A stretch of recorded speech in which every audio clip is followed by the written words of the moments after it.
Hey guys, welcome back to an activity day. Today is an upper body day and we are focusing on a pull day. So we're gonna focus a lot more on our back. And something I don't think I've mentioned yet, but I wanted to bring up, it's extremely important in programming and training, is your push to pull ratio. And pushing is just a lot more popular for whatever reason. Maybe it is that we are it's just pushing is just easier. You can kind of always drop and hit some push-ups, whether you're out on the practice field or in your bedroom at night or whatever it is. But as far as pulling, you're not always around to pull a bar or some type of like good dumbbell setup to do some type of row. So our push to pull ratio, we tend to do more pushing for whatever reason, and that pulling is just going to help offset all that pushing that we do with our actual training and exercising, but also our posture. In the modern world, with all the technology that we have, we're no longer doing manual labor and pulling crops from the fields and things like that. So with all the extra push-ups that we're doing, and a lot of us kind of put too much emphasis on bench press, more than we should anyways, and we're doing all that, and we're texting on our phones, and we're driving our cars, and we're sitting on the couch at home, and we are sitting in class, and just things like that really allow and nurture a forward shoulder posture, a lot of bad mechanics in your cervical spine and scapula, and so we can offset that with pulling. So we should be doing that for basically all of our clientele, whether they're general population or athletes, and also depending on your sport. As athletes, you may want to crank up that pull ratio additionally. So it's kind of tricky. We'll go over a couple of different examples. So our swimmers, they actually need quite a bit of pulling. Their capacity for strength and endurance and power with their lats, with front stroke, makes pull-ups and basically all back work pretty important. On the other hand, you also got to keep in mind that they're getting a high volume of that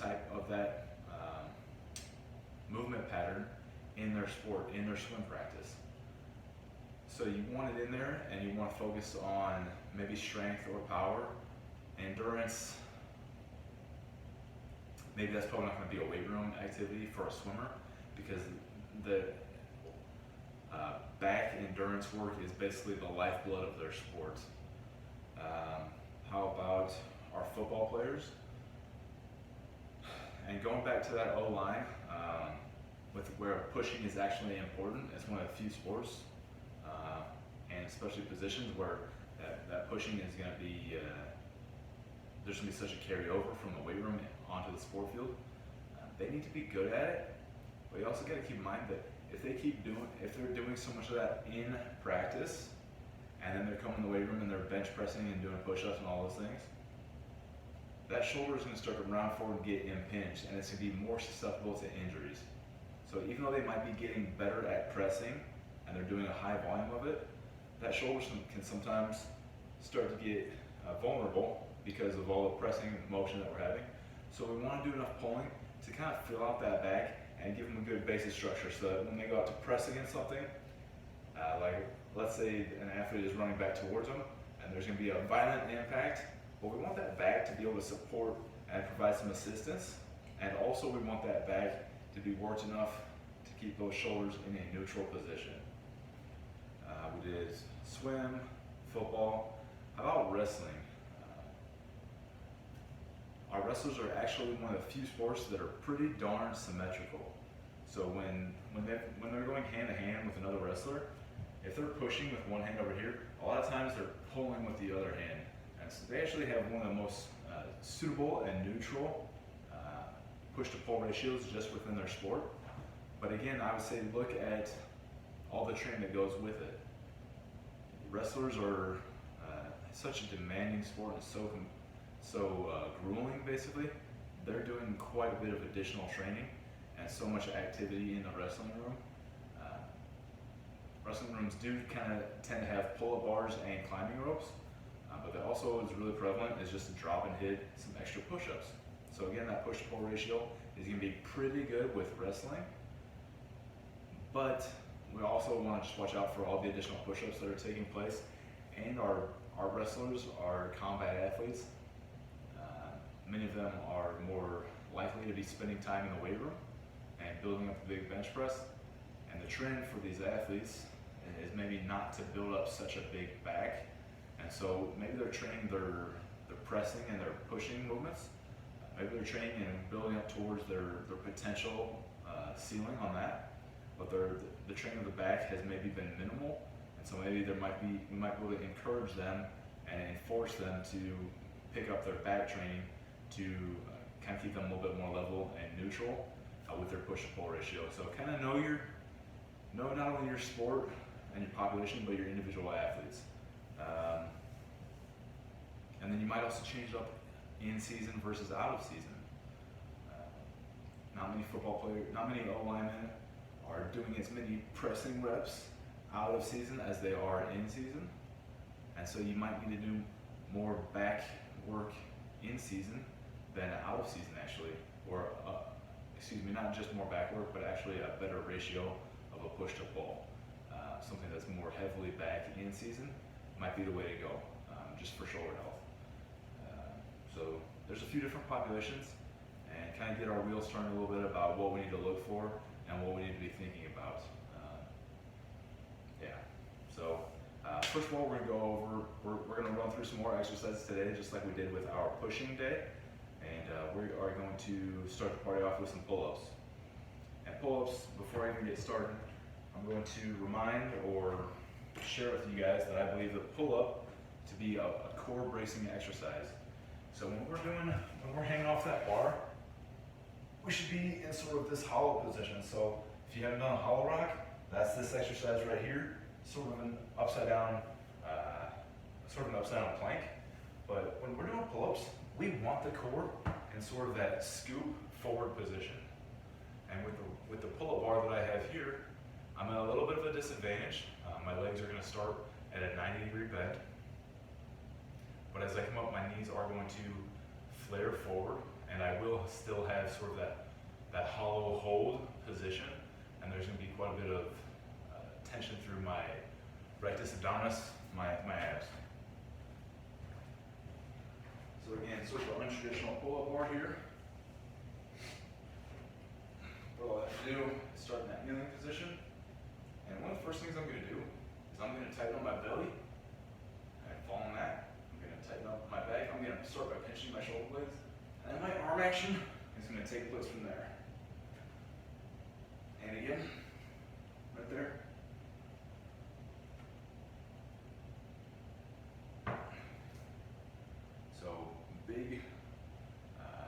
Sort of a big belly crunch, staying tight through the gut, and then you're gonna have different grips on the pull-up bar depending on what you're going for that day.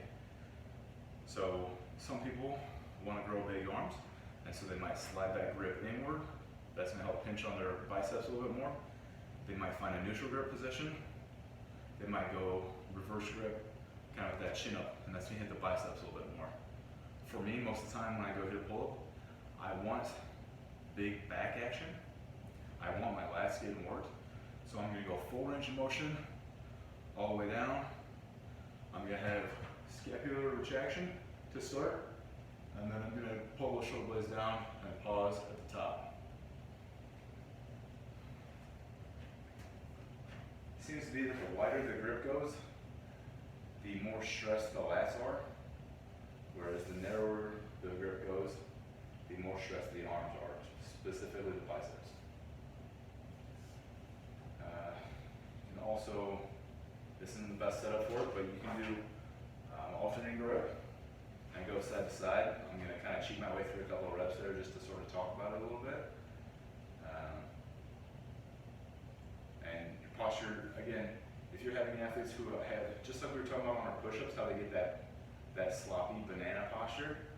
If you have athletes really struggling with the pull-up and they're performing a similar sort of bowing motion, just remind them and challenge them to keep the legs forward. And you might even have them do something like a V-sit rep. So a V-sit rep really is going to reinforce that core activation. And I'll tell you, none of those pull-ups I did today are probably going to make my core sore. But if I do slow eccentrics, slow negative reps, that will kind of fry my core. So the more time I spend in that pull position, yes, I'm getting my lats, my arms are going to fatigue, but it's a very unique holding position that hits my abs in a unique way. And so what it tells me is that every once in a while when I get my abs sore from that, what it tells me is that I might actually strengthen my core to get better at pull-ups. So kind of a unique train of thought, and I'm going on a tangent there, but you guys are probably used to that by now. So there's our pull-ups, and we'll go over some cable variations later.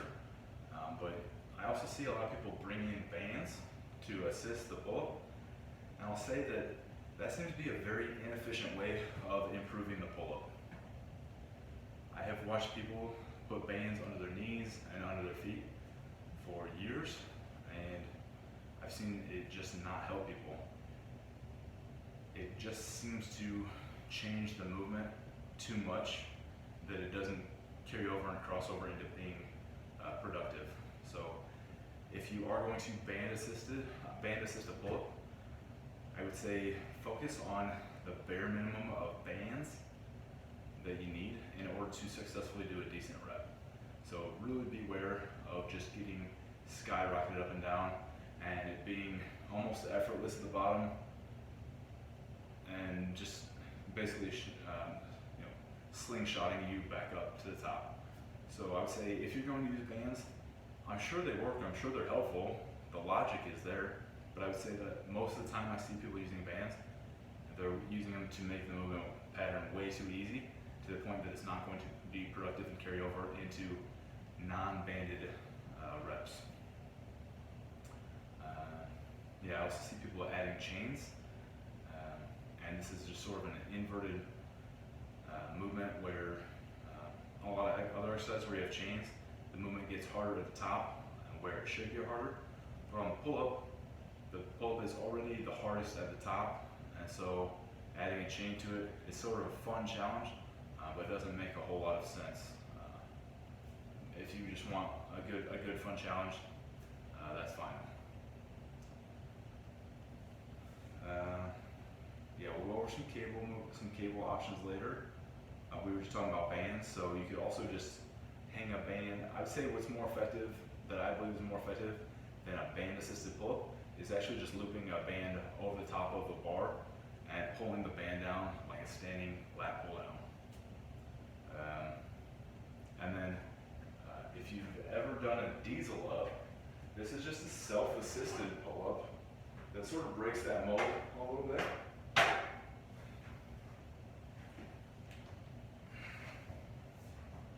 And the goal here, again, when we're talking about vertical versus horizontal movements, it's not relative to the surface of the earth, it's relative to the spine. So if I'm doing a vertical pull, I want my spine to stay pretty vertical. I might arch back just a little bit, but not too much. So here, I've got that bar lowered and pressed. And a diesel up is just going to be a self-assisted pull-up right there. I'm getting some work. I can lift up and go to one leg. And what you want to avoid is people who are fairly proficient at pull-ups bringing their feet in and basically getting work out of it. See, I'm doing it with one hand right now. Okay, that's way too easy. So you can gauge it and you can auto-regulate it by kicking their feet out. Challenge me to do that. If I have an athlete who can do a couple of pull-ups, what I might have them do are some V-sit pull-ups. And then they get too tired of doing more, and they go right into diesel ups. Yeah, I just bonked my head there a little bit. So that's your diesel up, and for maybe a beginner or a weak weaker athlete or a heavier athlete, I like the diesel up. I've experimented and played with partner assisted pull-ups, and at some point, I just don't like it. There's a little bit of a danger factor there, is that you've got somebody above someone else. That person on the bottom might start pushing at a funny angle. So I just kind of don't like it. But I will tell you, we've talked about, man, I'm huffing and puffing you guys' ears on this one, aren't I? We've talked about the different stages of muscle contractions. We've talked about eccentric, concentric, and isometric. If people can do no pull-ups, or they can only do a couple of pull-ups, something that I've been using is focusing on isometric and eccentric contractions. So I might have them step off of a box or step off of a bench onto the pull-up bar and hold at the top for as long as they can to failure, and then control the rep down. And so they've done an isometric at the top, they've done an eccentric lowering, and then they might step back up on whatever, and then kind of climb back into the saddle and do another rep. And so you don't have to do to failure every time. You can do 5 seconds at the top, 5 seconds on the lowering. And if they can do that, that's a great way to build up those muscles to eventually be able to concentrically follow that motor pattern. So just remember, most people, most programs are limited by the concentric contractions, but that's not necessarily a good thing, it's not necessarily a bad thing. But especially with the pull-up, if you have somebody who's has a goal of hitting extra pull-ups, or you just, like me, I'm a believer in the benefits of pull-ups. So if you just want to grow those, you don't have to just rely and be limited on concentric contractions. Just a reminder about that. So we already did our pull-ups, we did our diesel ups. Let's hit some rows. So the inverted row, we'll do a few variations off of the barbell. You can also use straps, TRX straps, blast straps, whatever, and you can do inverted rows off those as well. So I would refer to this one as sort of a tabletop row.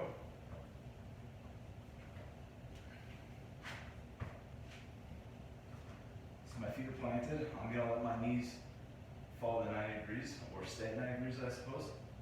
And as I row up, I'm going to pinch my shoulder blades. And as I row down, I'm going to relax the shoulder blades. Tabletop row. So I prefer a straight-legged row, but sometimes your athletes are slipping their feet around, and sometimes they are just more comfortable with that tabletop row. The tabletop row is also a little bit easier to plate load, if that's what you're interested in. Put a straight row here. I'm just going to go legs out straight, feet together. And my body stays in a straight line. So there's a little bit of core activation. I've also got my mind on the scapulas, the shoulder blades. Balls at the top. And probably a big mistake on this, both of these rows and the pulse as well, is creating a false sense of range of motion. So here, if I'm straight, there's really quite a bit of room left between where my chest is and the bar is. That's okay. I don't have the shoulder mobility to go further. I'm getting a full contraction on my back. That's what I'm worried about. That full range of motion, sometimes we make it look like this. Sometimes we jerk up, and what happens at the top there? Well, on my first few reps there, where I'm just listening to my body, I'm allowing my shoulder mobility to limit me a little bit, and I'm getting a full back contraction. I almost had 5 or 6 inches, I had around 6 inches between my chest and the bar. That was my end range of motion. When I decided it was really important to get my chest to the bar, and I kind of cheated up there a little bit, I still went through that full range of motion, but then I basically ended up doing a bicep curl to train my chest to that bar. So depending on what your goal is, that's going to sort of determine your range of motion. For me, if I'm just looking for muscle activation and I really want to hit that upper back, I'm going to have a little bit more of a strict body, and I might end up having kind of a funny range of motion where the bar is just not quite making it to my chest. So there's a tabletop row, a straight leg row. We've got some athletes who are a little bit superior with their relative strength, their body weight, their strength to body weight ratio. We might have them kick up the feet for some feet elevated rows. And again, it's pretty common that we end up putting a plate on the gut or the chest to make those a little bit harder. You can also go off of 1 foot. That will decrease stability and just make it a bigger challenge.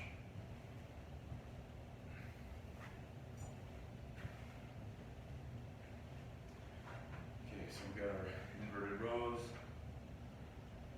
Nice. Get our bent over row right over here. So bent over row, you could do this with a barbell, a kettlebell.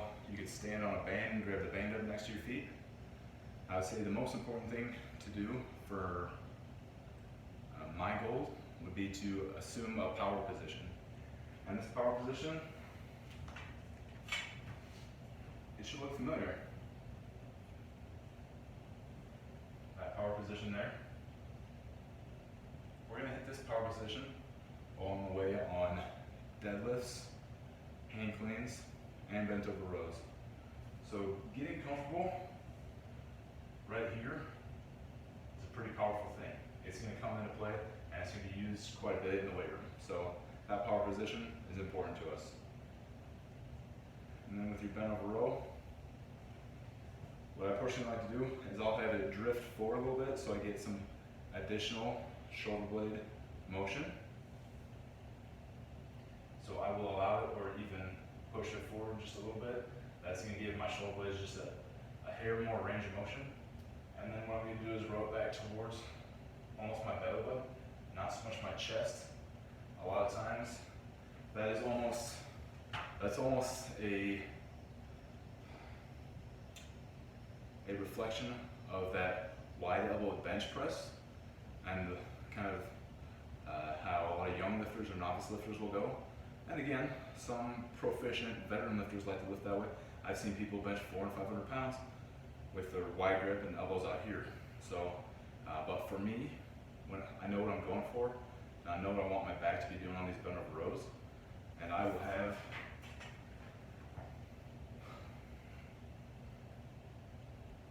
it coming back towards me, so not up towards my armpits, and I'm going to tuck my elbows, so quite a bit like my bench press, where I've got my elbows tucked in, and on this right now, my shoulder blades are very tight to one another, and I'm getting a good pause at the top. So not really looking for that big range of motion, that faux range of motion. And again, that will look something like this.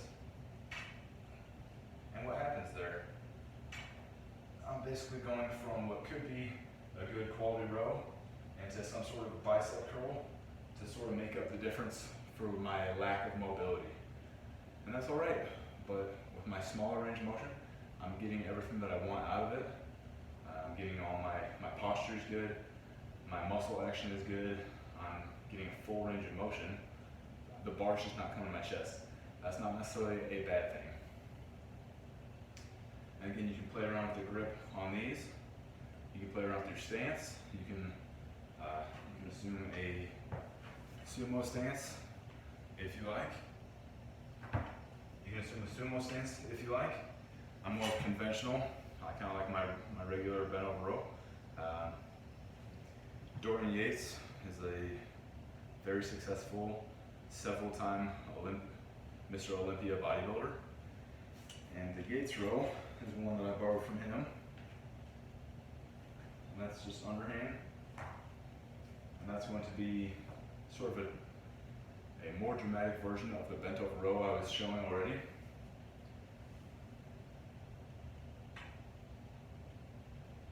Pretty small range of motion.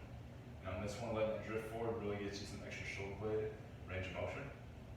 As it comes back towards you, I'm really heading back towards somewhere between my belt buckle and my belly button, and that bar is going to pause there.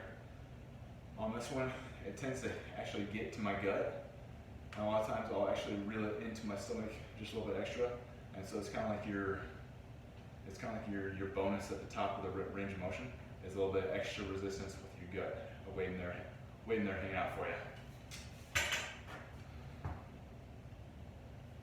Let's see, bend over row. Yeah, I would say watch out for individuals who the row starts down here and looks good, and as they are fatiguing, that bar starts to come up here until what you're really getting, you end up getting a trap shrug with a little bit of a bicep curl.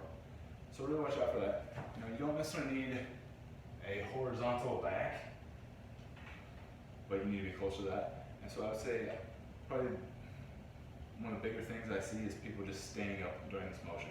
They may start with a good posture and then it just disappears several reps in. And then kind of know ahead of time how you feel about lifters maybe cheating from the bottom. For me, I don't mind a little bit of that cheat, but I do mind it if it's just because they're trying to get that fake range of motion, because maybe they feel like it's very important to get that bar to their torso, to their belly.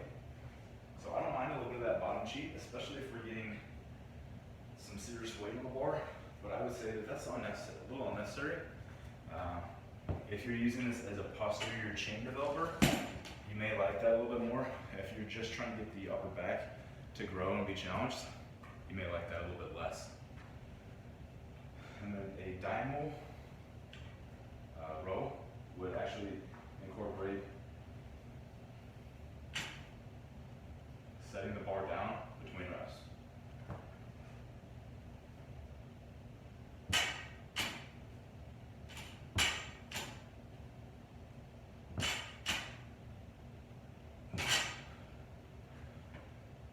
So that's a little, yep, doing some reps bent over like that and talking, not conducive. I like that dymo row. It helps us revisit the posture on every single rep. You're also going to get a little bit more posterior chain in getting that far bent over. But I would say one thing I would not want to see is, if this is a good posture here, I don't necessarily want to see the back caving in just to get that bar to the ground. So if you want to do it, but maybe put it some other place underneath or elevate it for a stiffer athlete or a taller athlete, that might be an option as well.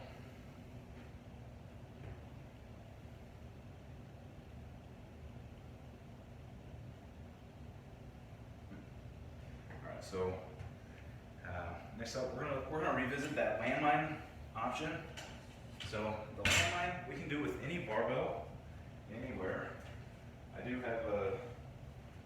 do fortunately have a little bit of a landmine sheath here, but that's not necessarily necessary.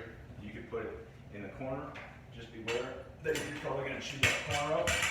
You get some hard metal in the corner there, and then you start adding weight. You're really getting a pretty tremendous amount of pounds per square inch, and so you can do some damage there. So I'd say ask ahead of time, or just you can basically bring an old shoe and put it in there. I've done that as well. So for our landmine row, let's see if we can get a good angle here. That landmine row. Taller male athletes tend to be pretty comfortable on the end of the bar here. I'm 6 foot. I don't know my exact hand measurements, but I can usually get I'm usually pretty comfortable on the end of a bar here like that. And you can assume whatever position you want. I guess now we will talk about some points of contact. No, I'll save that for the dumbbells. So for my one arm row here, if I'm going heavy, right here is kind of my sweet spot. That's one of my favorite positions for the bent over row, especially with the landmine. If I've got 100-pound dumbbells at this in this gym, which I do, if I'm able to get up to that 100-pound row, and maybe I want to go heavier above that, one of my first options that I think of is to come over and load this up above 100 pounds or to a greater challenge. So with the landmine, you can grip at the end there. If you have maybe a shorter athlete, male or female, a lot of times they are more comfortable sort of behind the plate. So I'll get my big heavy weight here. So I'm going to be behind the plate, and what I would do is have them grab it with one hand, protect the chest. You don't want somebody straining their back getting in a position, and this is one where they could easily do that. So it can get a little awkward, but I would just be straight with them right there. And then let's see if we can find a happy angle to work at. And you have them hinge back, very similar to our bent over row that we were just doing, and they could row from there. Normally if those plates are bigger, you're not going to be able to get over it too much, and you actually need a little bit more space. So something like this, I'm going to quickly run out of space with a bigger plate. So that's something to watch out for. And I also really like a T-bar row if and when I can sort of rig it up. And if you guys just give me a second, I forgot to set this up earlier, I'm sorry about that. So they have T-bar rows, or just the metal chrome close grip row unit that you can use with a lot of cable machines. But also, if you just take a carabiner and a couple of handles, you can make yourself a pretty darn good T-bar row option. And what I'll do with that is I'll slide the weight forward on the collar, and I'll slip my little contraption in between, and it'll look something like that. And so right there, I get in position, I get ready, I'm going to hinge back, protect my back, and I can do my rows right there. And I'm pretty happy with that. Feels good. It's one of my favorites. It's a good variation, and if you're in sort of a bare bones gym, it allows you to kind of get an isolated feel, something like you would get on a machine.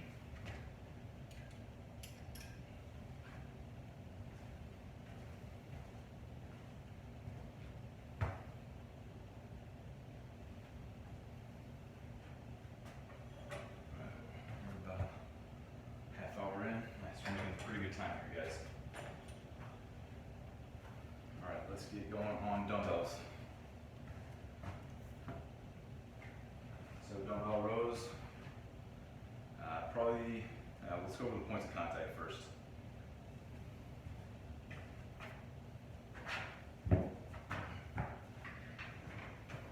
One thing we haven't done yet is a chest supported row.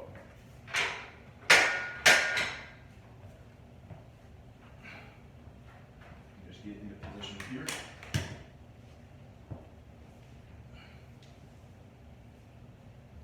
Just get in position here. So now my lower back and my core, my posterior chain, nothing's really a limiting factor except for my upper body strength. And I can relax those shoulder blades out of position a little bit, and I can retract, and I can row from there. So those are sort of the clean control reps. You can also just make it smooth. It's dumbbells, so just like our pressing, we can alternate, have a little bit of fun messing around with it like that. We can alternate from the top. And probably the biggest thing I would watch out for on any row is rowing towards the armpit, big bicep work, not a whole lot of back. So we always want to aim towards our hip a little bit more. And I'll talk to people about thinking about trying to put their shoulder blades in their back pockets, or trying to pinch a pencil between their shoulder blades. But we want that back range of motion for sure. Shoulder blade range of motion. All right, let's check it out. All right, so a lot of one arm variations. You've got basically 3 points of contact on the bench, and I'll do it over here. Maybe you guys should be able to see it in the mirror there. So just like we had that Dymo bent over row, we also have a Dymo option off of the bench here.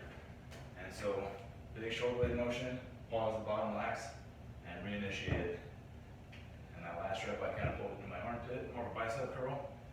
And here, I'm just trying to get a lot of shoulder blade motion. So there's a couple of one arm row options. A big proponent of the dumbbell one arm row. I enjoy this isolation work quite a bit. If you don't want to just be isolated so much, if you want to be a little bit more athletic about it, you have 1 point of contact rows. So you can go just 1 foot down and find places to put the other limbs. So I suppose I started on the ipsilateral, but contralateral, so opposite arm from your foot is probably a little bit better way to go. So you have 1 point of contact. You're gonna get some core work in there. It's gonna be a little bit more athletic. Carry over. It's an awkward position in the weight room. It's probably gonna carry over just a hair more onto the field. So that's a single point of contact. 2 points of contact. Both feet down. Some people will say 2 points of contact would be offhand floating in the air, maybe over the belly. And you're rolling right there. 3 points of contact might be offhand on knee or offhand on surface like the. You can do it on the dumbbell rack if you got your own gym, or if nobody else is around, or maybe you take it back and put it by a bench. But anyways, that offhand is going to support elsewhere. That's 3 points of contact. Yeah, so those are some of our dumbbell one arm row variations. There was a lifter by the name of Matt Kroc. Her name is now Janae Kroc.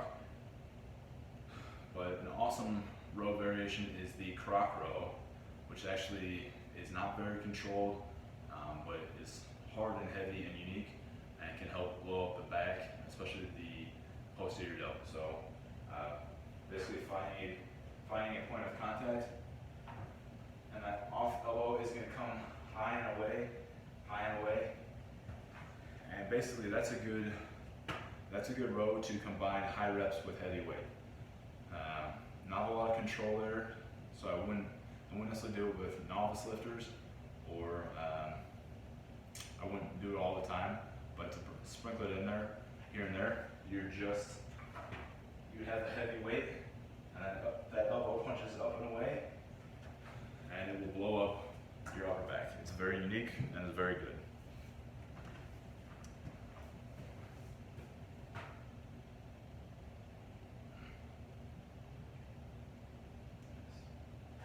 And we've got some pullovers, so we can do sneak in here.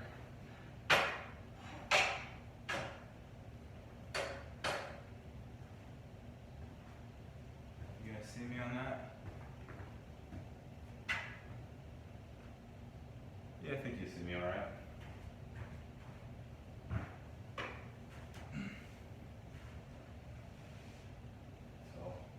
Right here, this is an awkward setup. I would not advise it, but I'm just trying to get you guys through this video, show you what I'm talking about.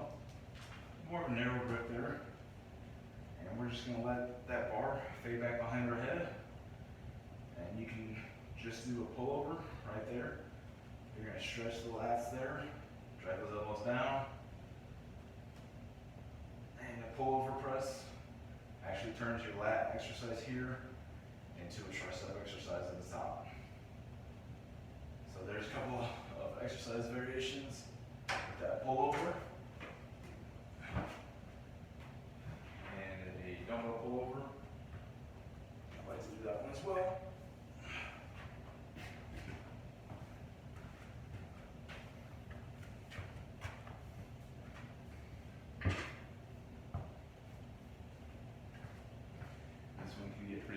fast.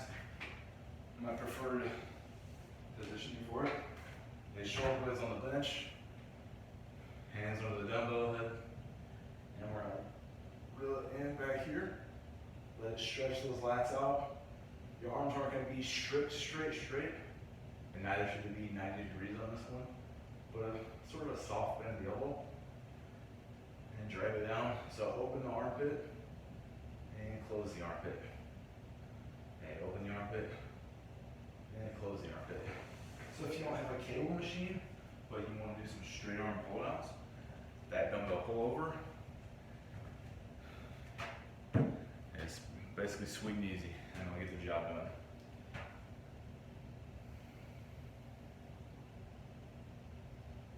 Nice. And transition over here for our some cable and band options. Let's see if I can be great with my editing skills. Nice. All right, here we go. So with cables or bands, we definitely get some additional options.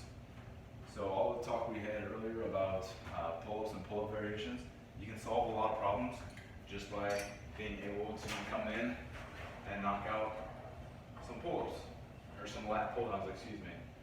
This gives us extra options for hand placement, for positioning, how far back we want to tilt or lean, and our ability to pause the bottom and maybe do a lot of long eccentrics or anything like that. So we instantly get additional options there.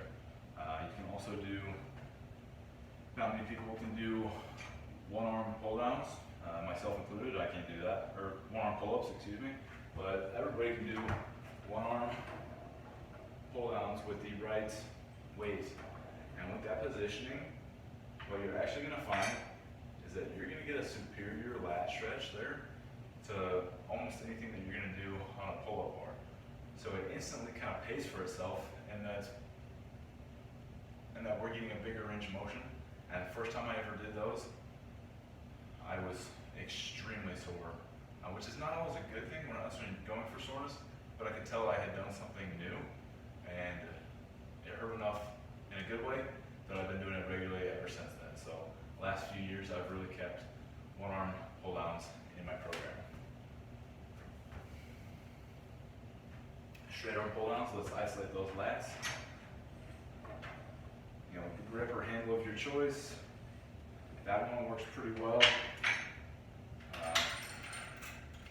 These handles are also excellent when it comes to straight arm pull down.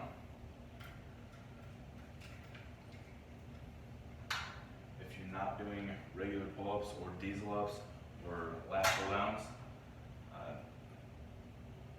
for lat development, the straight arm pull down along with the barbell and dumbbell pullovers are excellent. Rows. So you can challenge the body a little bit in a different way here. You can hit some arm rows here. Again, you go 2 points of contact there, and my gut is getting some anti-rotation work there. You can go one-footed and sort of drive the athleticism of the movement. And I'm going to lower that weight a little bit so I don't make too much ruckus. But you can also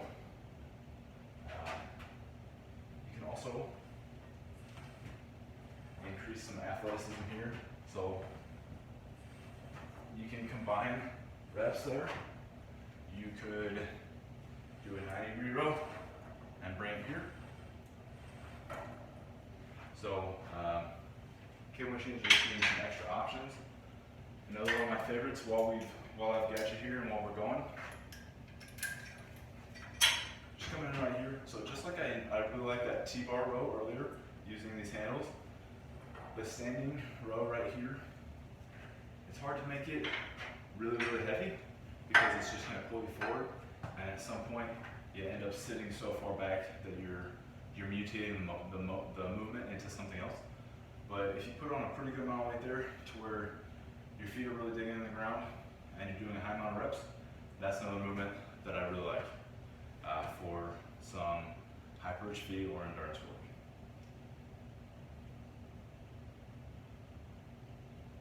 And we didn't get any band work in yet, so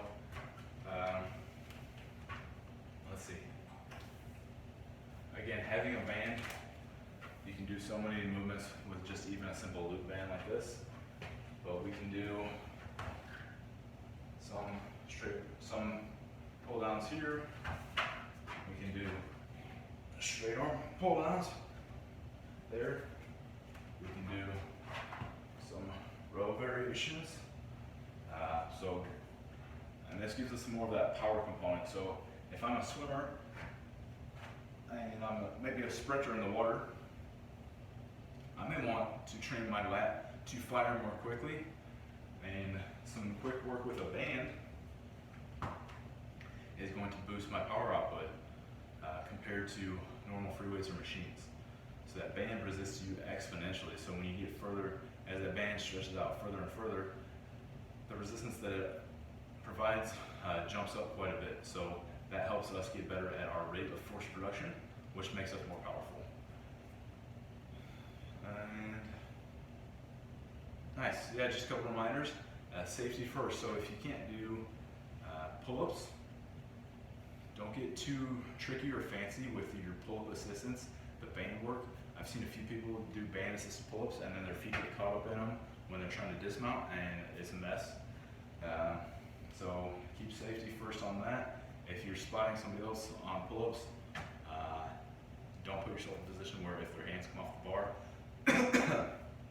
you're at risk. And make sure that you really know your pull-ups and your inverted rows.